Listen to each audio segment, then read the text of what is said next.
नमस्कार। मैं हूं इस देश का चौथा स्तंभ, जिसे अब शायद सिर्फ नाम का स्तंभ कहा जाता है।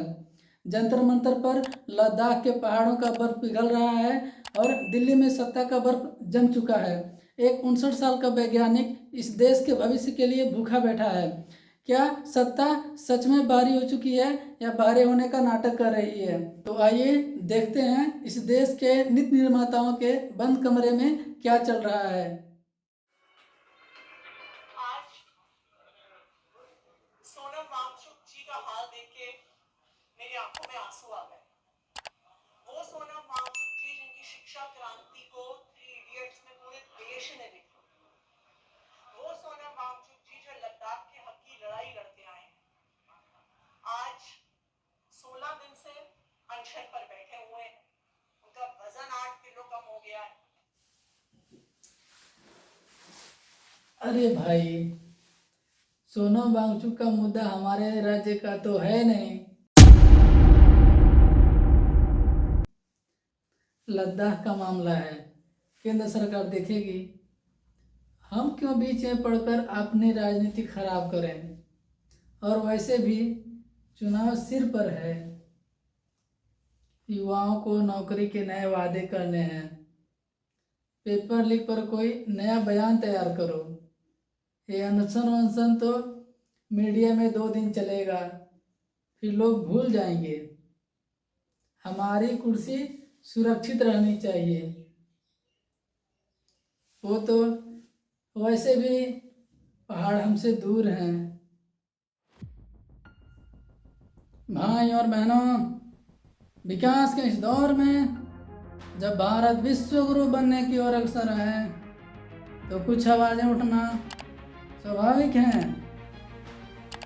लद्दाख हमारे दिल के बहुत करीब है,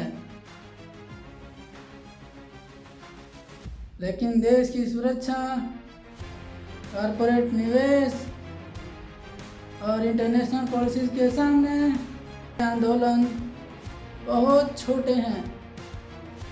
हम सब जानते हैं कि वो वहाँ बैठे हैं। हम उनकी तपस्या का सम्मान करते हैं, लेकिन नीति भावनाओं से नहीं, वैश्विक समीकरणों से बनती है। समय आने पर संवाद होगा, लेकिन अभी मौन रहना ही सबसे बड़ी कूटनीति है। न्यायालय भावनाओं के आधार पर काम नहीं करता। मिस्टर वांगचुक एक सम्मानित नागरिक हैं, लेकिन कानून की अपनी सीमा है।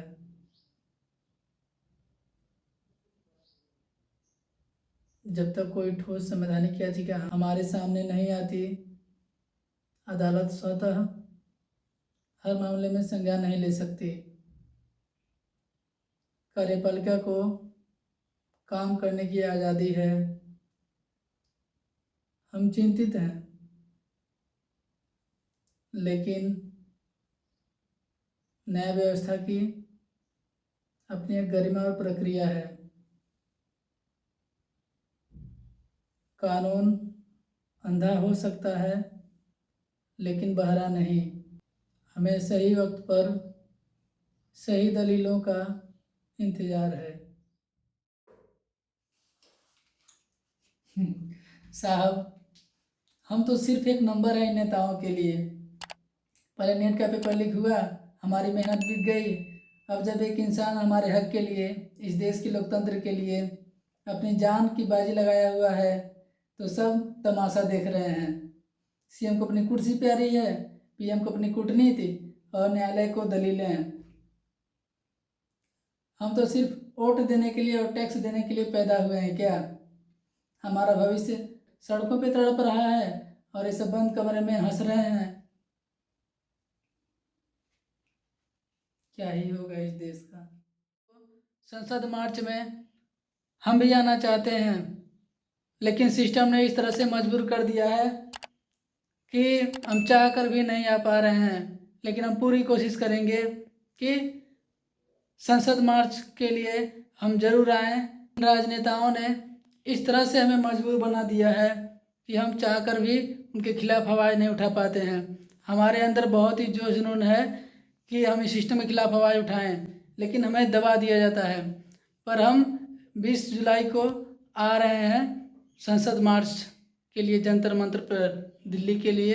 हम भी चाहते हैं कि इस भ्रष्ट सिस्टम के लिए, इस भ्रष्टाचार के खिलाफ आवाज़ उठाएं, लेकिन चाहकर भी हम कुछ नहीं कर पाते हैं। और अगर नहीं आ पाए तो हम यहीं से आवाज़ उठाएंगे, लेकिन इस सिस्टम के खिलाफ, इस बारे सिस्टम के खिलाफ आवाज़ ज़रूर उठाएंगे।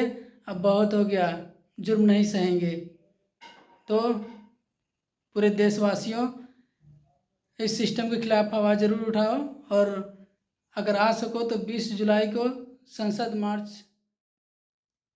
तो देख लिया आपने, सब जानते हैं, इस देश का हर राजनेता जानता है, हर अधिकारी जानता है कि जंतर मंतर पर क्या हो रहा है। ये अनदेखी कोई अज्ञानता नहीं है, बल्कि सिस्टम का अहंकार है।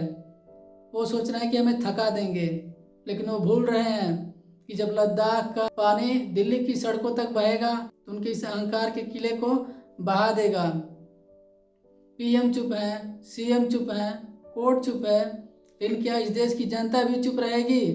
20 जुलाई को संसद मार्च सिर्फ सोनम वांगचुक का आवाज़ नहीं, बल्कि इस पूरे बड़े सिस्टम के खिलाफ पूरे देश की जनता का आवाज़ है। अगर आज नहीं जागे तो अगली बार जब आपके हक को छीना जाएगा तो आपके लिए रोने वाला कोई नहीं बचेगा। जागिए, इससे पहले कि बहुत देर ना हो जाए।